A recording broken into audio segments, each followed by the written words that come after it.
بسم اللہ الرحمن الرحیم۔ السلام علیکم۔ حضرت موسیٰ علیہ السلام کی پیدائش۔ حضرت موسیٰ علیہ السلام کو اللہ تعالیٰ نے بنی اسرائیل کی قوم میں اپنا رسول بنا کر بھیجا۔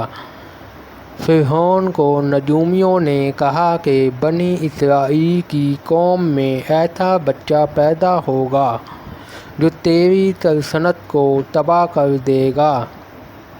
فرعون نے حکم دیا، جتنے بھی بچے پیدا ہوں سب کو قتل کر دو۔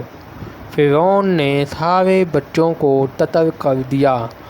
حضرت موسیٰ علیہ السلام کی والدہ بہت پریشان ہوئی تو حضرت موسیٰ علیہ السلام پیدا ہوئے تو اللہ تعالیٰ نے حضرت موسیٰ علیہ السلام کی والدہ کو کہا کہ پریشان نہ ہو، اس بچے کو صندوق میں ڈال کر دریا میں بہا دو، ہم اتنے مہربان ہیں۔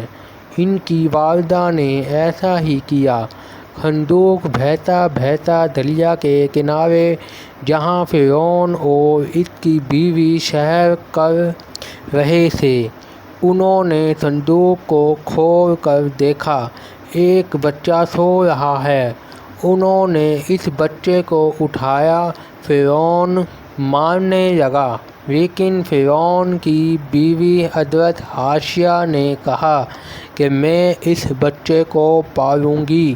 یوں حضرت موسیٰ علیہ السلام فرعون کے گھر میں پرورش پانے لگے۔